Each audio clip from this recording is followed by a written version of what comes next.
So, sex ed, if just hearing that makes you want to pull a blanket over your head and pretend it's not a thing yet, hey, I get it. I've been there too. And I do this for a living.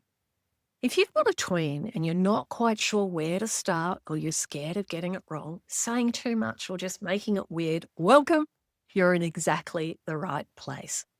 In this episode, I'm going to walk you through the three biggest mistakes I see parents making with sex ed for tweens. Mistakes I see being made time and time again. But more importantly, what I am going to talk about in this episode is how to avoid them. And I'm not talking down to you. I'm a parent myself, and I've been a nurse and a sex educator for over 25 years. I've seen a lot. And as I said, I'm also a parent. I'm a mum of two. And the conversations I've had with my kids at this age, they were far from perfect.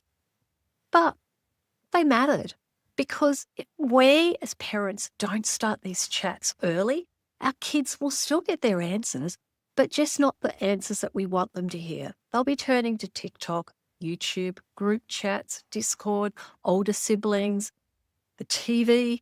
Kids are surrounded by sexual messages all the time. So let's make sure your voice is the one they trust most. And stick around because at the end, I've got a 1-minute challenge to help you open the door today without needing a script or a 10-point PowerPoint, just a moment of connection. Which reminds me, I saw the craziest thing on Etsy the other day, a sex education by PowerPoint. So you buy the PowerPoint and that's your sex ed. Apparently it went viral when someone shared it on social media. What if talking to your tween about sex didn't make you want to run for the hills? On Sex Ed for Tween Parents, we ditch the awkward and keep it real with chats that actually work.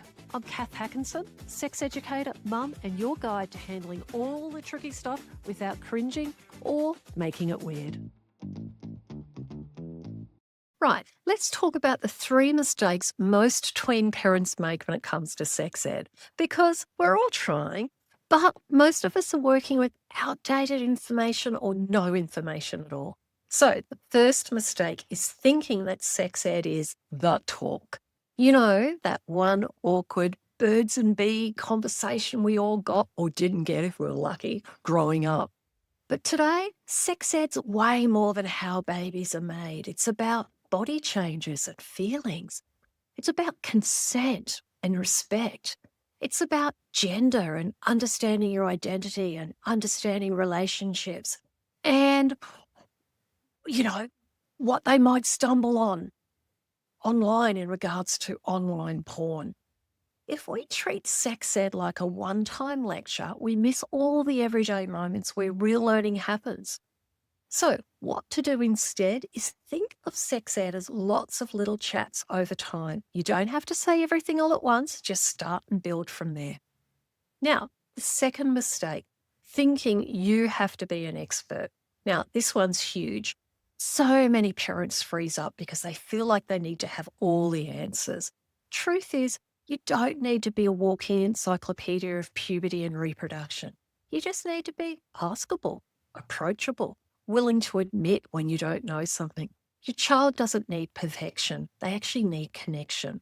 So, what to do instead? It's about be honest. If they ask you a question you don't know the answer, say, you know what? I don't know, but how about I find the answer and get back to you? Be curious. Ask them what they think the answer is. And also use tools. There are so many tools out there, books, videos. They're there to help you, even the free guide that I've got. But mostly, the important thing is to just start the conversation. Don't worry about having to know everything. Third mistake is getting caught up or getting stuck in the facts. It's easy to think that sex ed is just about explaining what body parts are or how the sperm meets the eggs. But facts are just the starter. What matters most is showing your child that they can come to you with the awkward stuff, that you won't laugh, freak out, or shut them up. And look, I remember myself when I first started thinking of sex education as a parent myself. To me, it was about facts because, I was a sexologist. I'd taught sex ed. I'd worked in sexual health my whole work life. And When I first started thinking about sex ed as a parent myself, that's what I thought it was all about. I thought it was about the facts. I didn't realize that it was actually more about the conversation that happens around it. So, what can you do with this roadblock? What can you do instead? It's about keeping the door open. Your goal's not to cover everything, it's just to let them know that they can ask anything. Because the best conversations often happen later when you're folding the laundry, when you're driving in the car, or when they suddenly remember that thing you said 3 weeks ago.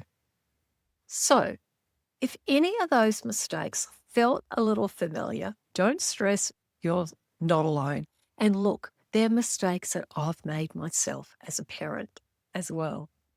But if you're still thinking, okay, Cath, I get it, but how do I actually start that conversation without it feeling forced or awkward?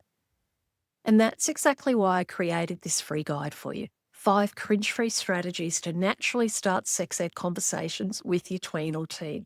And inside, you're going to find simple but gentle ways to break the ice, how to avoid that pressure of the big talk, and how to start the conversation in a way that fits your family and your values. And you can grab it now at cringefreestrategies.com or just click the link in the show notes below. Because when you've got a plan, everything starts to feel a lot easier. Now, time for your 1-minute challenge.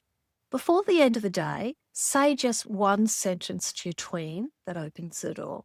Something like, hey, I just want you to know you can ask me anything about puberty, bodies, or sex. I won't get weird about it. That's it, one sentence. But what that does, it tells your child that you're here, you're safe, and that they can talk to you. You don't need to say everything today. You just need to start.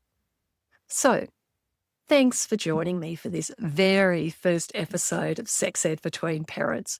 If it helped, I'd love it if you could leave a quick review. It helps more parents to find this podcast.